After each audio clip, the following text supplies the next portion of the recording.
नमस्कार, मैं अंशिता श्रीवास्तव हाजिर हूं आज दिन भर की 5 बड़ी खबरों के साथ। इस बुलेटिन में बात करेंगे कि राहुल गांधी के हिंदुओं को लेकर विवादित बयान की, साथ ही जानेंगे तीनों नए कानून लागू होने पर विपक्ष ने क्यों मचाया है बवाल। चर्चा इस बात की भी होगी कि आखिर क्यों घिर गई ममता बनर्जी। इन बड़ी खबरों के अलावा देश दुनिया की दूसरी बड़ी खबरों की भी हम चर्चा करेंगे, जिससे दिन भर देश की सियासत गरमाई रही। लेकिन सबसे पहले नजर डालेंगे सुर्खियों पर। राहुल गांधी के बचाव में आई बहन प्रियंका गांधी। कांग्रेस नेता प्रियंका गांधी ने कहा, मेरा भाई कभी हिंदुओं का अपमान नहीं कर सकता। मथुरा में टूटा पानी का टैंक, अधिकारियों पर लगे लापरवाही के आरोप, एक्शन की तैयारी में योगी सरकार। टीम इंडिया को वर्ल्ड कप जीतने पर मिला इनाम, बीसीसीआई देगी 125 करोड़ का इनाम, जय शाह ने किया ऐलान। तो सुर्खियों के बाद बात आज की सबसे बड़ी खबर की, जो आ रही है संसद से। लोकसभा में विपक्ष के नेता के तौर पर राहुल गांधी ने संसद में सरकार को घेरने की कोशिश की थी, लेकिन सरकार को घेरते हुए राहुल ऐसा कुछ बोल गए जिस पर अब हंगामा मच गया। अमित शाह से लेकर पीएम मोदी ने भी राहुल गांधी को घेर लिया। आखिर क्या बोल गए राहुल, देखिए रिपोर्ट। राहुल गांधी ने सदन में कुछ ऐसा बोला जिस पर सदन में जमकर हंगामा हुआ। प्रधानमंत्री नरेंद्र मोदी, गृह मंत्री अमित शाह, रक्षा मंत्री राजनाथ सिंह को बीच में उठकर राहुल गांधी को टोकना पड़ा। पहले राहुल ने हिंदू धर्म को हिंसा फैलाने वाला बताया, भगवान शंकर की फोटो दिखाई और फिर अग्निवीरों को यूज एंड थ्रो मजदूर कह दिया, जिस पर सदन में जमकर हंगामा हुआ। आप भी सुनिए राहुल ने क्या क्या कहा।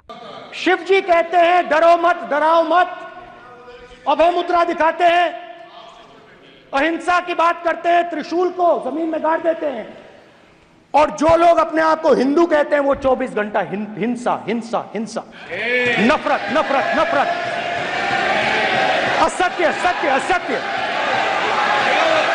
मान्यवर, इस देश में शायद इनको मालूम नहीं है, करोड़ों लोग अपने आप को गर्व से हिंदू कहते हैं, गर्व से हिंदू कहते हैं। क्या वो सभी लोग हिंसा की बात करते हैं, हिंसा करते हैं?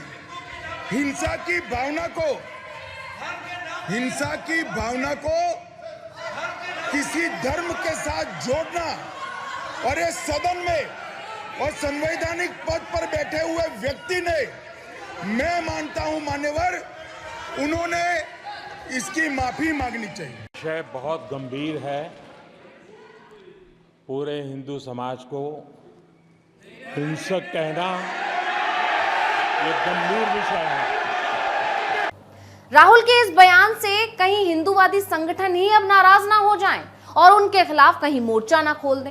वैसे संसद में राहुल घिरे हैं और उधर ममता बनर्जी घिर गई हैं।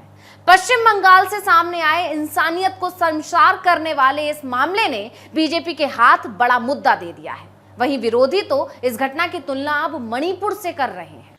पश्चिम बंगाल से सामने आए एक वीडियो पर सियासत शुरू हो गई है और ममता सरकार बुरी तरह घिर गई है। एक जोड़े के साथ अभद्रता और महिला को निर्वस्त्र घुमाने का ये मामला अब तूल पकड़ता जा रहा है। तमाम विपक्षी दल ममता सरकार पर हमलावर हैं और बीजेपी का दावा है कि पीड़ित महिला भाजपा अल्पसंख्यक मोर्चा की नेता है।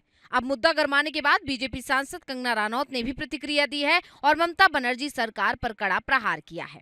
वीडियो वायरल हो रहा है जिसमें सरेआम एक युवक और युवती को मारा पीटा जा रहा है। तो मैं तो यही कहना चाह रही हूँ, जैसे सारे देश में एक बहुत ही आक्रोश है इस चीज को लेके, जो देखा गया है कि महिला पे अलेजेड जो एडल्ट्री का जो भी उन्होंने लगाया है आरोप, और अपने आप से जो शारिया लॉ जो है वहां पर अप्लाई कर दिया है। तो मैं जो इंडी गठबंधन की साथी हैं, टीएमसी भी, ममता दीदी भी, तो मैं यही पूछना चाहती हूँ कि जो संविधान लेके यहाँ पर रोज के रोज जो है ये लोग जितना भी ड्रामा कर रहे हैं, तो क्या संविधान में ये लिखा हुआ है कि अपनी मर्जी से जो है किसी भी स्टेट में आप शारिया लॉ लगा सकते हैं?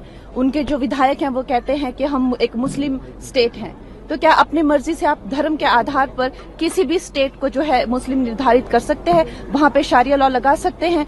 तो राहुल गांधी जी को इसका जवाब देना चाहिए, क्योंकि टीएमसी भी जो है वो इंडी का ही एक हिस्सा है, तो उनके जो इंडी गठबंधन वाले they are answerable to this naturally. तो ये जो आज संविधान लेके जो आप देख रहे हैं, जो कितने दिनों से ये क्या कर रहे हैं, तो क्या इनको संविधान का मान है क्या? ये खुद ही सोचिए। कंगना ने कहा, इंडिया गठबंधन और राहुल गांधी को भी इसका जवाब देना चाहिए। वहीं बीजेपी और सीपीएम का दावा है कि आरोपी का नाम तेजमुल है, जिसका संबंध सत्ताधारी पार्टी टीएमसी से। इसी बीच भारतीय जनता पार्टी के आईटी सेल प्रमुख ने एक्स पर पोस्ट कर लिखा कि वीडियो में जो आदमी है वो अपनी इंसाफ सभा में तुरंत न्याय देने का दावा करता है। मालवीय ने कहा कि बंगाल में कानून व्यवस्था का कोई नामो निशान नहीं है। क्या ममता बनर्जी इस राक्षस के खिलाफ कार्रवाई करेंगी या उसका बचाव करेंगी, जैसे शेख शाहजहां के लिए किया था। बता दें कि सीपीएम राज्य सचिव और पूर्व सांसद मोहम्मद सलीम ने भी वीडियो की पुष्टि की है। अब जहां एक तरफ विपक्ष इस मामले का विरोध कर रहा है, वहीं दूसरी तरफ घटना पर तृणमूल कांग्रेस के चोपड़ा से विधायक हमीदुल रहमान ने इस हरकत को सही ठहराया है। उन्होंने महिला को ही कटघरे में खड़ा कर दिया और कहा कि महिला अपने पति, बेटे और बेटी को छोड़कर दुष्ट जानवर बन गई थी। मुस्लिम राष्ट्र के हिसाब से कुछ कानून और न्याय होता है। अब इस बयान की बीजेपी ने तीखी आलोचना की है। वहीं टीएमसी विधायक के बयान ने ममता सरकार की बुरी फजीहत करवा दी है। महिला के साथ अभद्रता पर और टीएमसी विधायक के खिलाफ ममता बनर्जी क्या एक्शन लेंगी, ये देखने वाली बात होगी। फिलहाल अरविंद केजरीवाल उनके खिलाफ हुए सीबीआई के एक्शन का विरोध कर रहे हैं और दिल्ली हाईकोर्ट पहुंच गए हैं। क्या लगाई उन्होंने याचिका, देखिए रिपोर्ट में। दिल्ली के मुख्यमंत्री अरविंद केजरीवाल ने एक बार फिर से दिल्ली हाईकोर्ट का दरवाजा खटखटाया है और अपनी गिरफ्तारी को गलत बताया है। बता दें कि सीबीआई ने दिल्ली के सीएम को कथित शराब घोटाले के मामले में लंबी पूछताछ के बाद तिहाड़ जेल से गिरफ्तार कर लिया था। अब केजरीवाल ने केंद्रीय जांच ब्यूरो की रिमांड को उच्च न्यायालय में चुनौती दी है। बताते चलें कि रिमांड अवधि पूरी होने के बाद 29 जून को सीबीआई ने केजरीवाल को राउज एवेन्यू कोर्ट में पेश किया था और 14 दिन की न्यायिक हिरासत की मांग की थी। सुनवाई के दौरान सीबीआई ने कहा था कि अरविंद केजरीवाल जांच में सहयोग नहीं कर रहे हैं और सवालों को जानबूझकर घुमा फिरा रहे हैं, जिसके बाद कोर्ट ने केजरीवाल को 14 दिनों के रिमांड पर भेज दिया था। अरविंद केजरीवाल फिलहाल दिल्ली के तिहाड़ जेल में बंद हैं। केजरीवाल को सीबीआई ने 26 जून को गिरफ्तार किया था और अगले दिन कोर्ट में पेश किया था। कोर्ट ने उन्हें 3 दिन की सीबीआई हिरासत में भेज दिया था। वहीं रिमांड अवधि खत्म होने के बाद उन्हें फिर से अदालत में पेश किया गया था। इसी बीच आम आदमी पार्टी के संजय सिंह ने दिल्ली के मुख्यमंत्री अरविंद केजरीवाल की गिरफ्तारी को लेकर प्रधानमंत्री नरेंद्र मोदी पर निशाना साधा है। उन्होंने कहा है कि प्रधानमंत्री मोदी के निर्देश पर ही सीबीआई ने अरविंद केजरीवाल को गिरफ्तार किया है, जबकि राउज एवेन्यू कोर्ट ने पहले ही कह दिया था कि ईडी के पास केजरीवाल के खिलाफ केस से जुड़े कोई साक्ष्य नहीं है। अब आम आदमी पार्टी तो आरोप लगा रही है, लेकिन जांच जारी है। अब कोर्ट केजरीवाल की याचिका पर क्या एक्शन लेता है, ये देखना होगा। इधर केजरीवाल कानून का सहारा ले रहे हैं, उधर विपक्ष नए कानूनों का विरोध कर रहा है। 1 जुलाई से 3 नए कानून लागू हो चुके हैं। कई राज्यों में नए कानून के तहत मामला भी दर्ज हो गया है, लेकिन विपक्ष लगातार इन कानूनों का विरोध कर रहा है। आखिर क्या कहना है विपक्ष का, देखिए रिपोर्ट। 1 जुलाई 2024 से देश में 3 नए आपराधिक कानून लागू हो गए हैं। ये नए कानून भारतीय न्याय संहिता, भारतीय नागरिक सुरक्षा संहिता और भारतीय साक्ष्य अधिनियम है, जिन्होंने भारतीय दंड संहिता 1860, दंड प्रक्रिया संहिता 1973 और भारतीय साक्ष्य अधिनियम 1872 की जगह ली है। सरकार का दावा है कि इन कानूनों के जरिए आम जनता को न्याय मिलना आसान हो जाएगा, लेकिन विपक्ष ने हंगामा शुरू कर दिया है। कांग्रेस समेत दूसरे विपक्षी दलों ने इन नए कानूनों पर कड़ी आपत्ति जताई है। वहीं सत्ता पक्ष भी विपक्ष के विरोध पर कड़ी प्रतिक्रिया दे रहा है। कांग्रेस अध्यक्ष मल्लिकार्जुन खड़गे ने कहा कि चुनाव में राजनीतिक व नैतिक झटके के बाद मोदी जी और भाजपा वाले संविधान का आदर करने का खूब दिखावा कर रहे हैं। इंडिया अब ये बुलडोजर न्याय संसदीय प्रणाली पर नहीं चलने देगा। वहीं मनीष तिवारी ने कहा कि ये कानून इस देश में पुलिस राज की स्थापना करेंगे। ये आज से 2 समानांतर फौजदारी की प्रणालियों को जन्म देंगे। इस मामले पर डिंपल यादव का भी बयान आया। उन्होंने कहा कि ये कानून बहुत गलत तरीके से संसद में पास किए गए हैं। इन कानूनों पर कोई चर्चा नहीं हुई। अगर कोई विदेशों में भी अपने अधिकारों को लेकर विरोध करता है तो उन पर भी ये कानून लागू होंगे। कहीं ना कहीं ये कानून पूरे देशवासियों पर शिकंजा कसने की तैयारी है।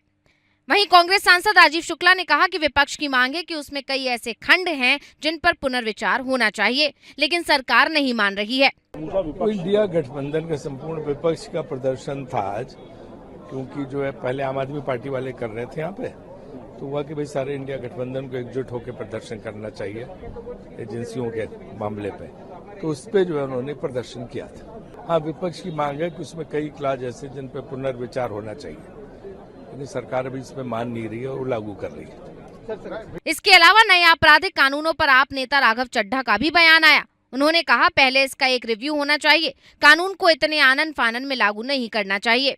वहीं 3 नए आपराधिक कानूनों पर शिवसेना की राज्यसभा सांसद प्रियंका चतुर्वेदी ने कहा, जब ये बिल संसदीय स्थायी समिति में लाया गया था तो सदस्यों ने इस पर आपत्ति जताई थी और उसमें क्या कमियां हैं वो सामने रखी थी, लेकिन उसमें कोई बदलाव नहीं किया गया। लेकिन विपक्ष के इस विरोध पर सत्ता पक्ष ने भी पलटवार किया है। चिराग पासवान ने कहा कि हर विषय क्योंकि सरकार द्वारा लाया जा रहा है इसलिए वो इसका विरोध कर रहे हैं। ये सोच पूरी तरह से गलत है। यानी नए कानून लागू होने के बाद से ही घमासान छिड़ गया है, लेकिन कानून तो लागू हो चुके हैं। अब देखना होगा इससे न्याय प्रणाली में क्या बदलाव आते हैं। और बुलेटिन के आखिर में बात ईरान इजराइल के बीच बढ़ते तनाव की। इजराइल अपना शक्ति प्रदर्शन करने में लगा हुआ है और लगातार लेबनान की सीमा पर अपने सैनिक बढ़ा रहा है, जिसे देखते हुए अब ईरान ने इजराइल को धमकी दे डाली है। क्या बोला ईरान, देखिए रिपोर्ट में। इजराइल और हिजबुल्लाह के बीच तनाव लगातार बढ़ता जा रहा है। इजराइल ने लेबनान की सीमा पर सैनिकों की तैनाती कर रखी है। कभी भी तनाव का ये माहौल युद्ध में बदल सकता है। इसी बीच ईरान ने भी इजराइल को धमकी दी है कि अगर उसने लेबनान पर हमला किया तो ईरान पूरी ताकत से जवाब देगा। ईरान के यूएन मिशन ने कहा कि लेबनान पर हमला हुआ तो बेहद विनाशक युद्ध होगा। ईरान ने कहा इजराइल को जवाब देने के लिए सारे रास्ते खुले हैं, पूरी ताकत के साथ उसे जवाब दिया जाएगा। बता दें कि इजराइल ने ऐलान किया है कि गाजा पट्टी में अब तैनाती को कम करके लेबनान के हिजबुल्लाह पर फोकस किया जाएगा और उसे बर्बाद किया जाएगा। अब गाजा के साथ चल रहे विवाद के साथ ही लेबनान की सीमा पर भी माहौल तनावपूर्ण बना हुआ है। यहाँ हिजबुल्लाह के लड़ाकों और इजरायली सेना के जवानों के बीच अक्सर भिड़ंत होती ही रहती है। इजराइल के रक्षा मंत्री योआव गैलेंट ने कहा कि उनका देश भले ही हिजबुल्लाह के खिलाफ युद्ध नहीं लड़ना चाहता था, लेकिन सेना इसके लिए तैयार है। अब लेबनान में बढ़ते तनाव के बीच चीन, भारत, अमेरिका, जर्मनी, कनाडा और नीदरलैंड्स जैसे कई देशों ने अपने नागरिकों को अलर्ट कर दिया है। उन्होंने अपने नागरिकों से कहा है कि हो सके तो लेबनान की यात्रा ना करें। आपको बता दें कि 7 अक्टूबर को हमास के हमले के बाद इजराइल ने गाजा पट्टी में तबाही शुरू कर दी थी। इस बीच हिजबुल्लाह भी एक्टिव था। अब देखना होगा कि इस नए संकट का क्या असर होता है। तो आज इस बुलेटिन में इतना ही। अब मुझे दीजिए इजाजत। देश दुनिया की ऐसी ही बड़ी खबरों के लिए देखते रहिए ग्लोबल भारत टीवी। नमस्कार।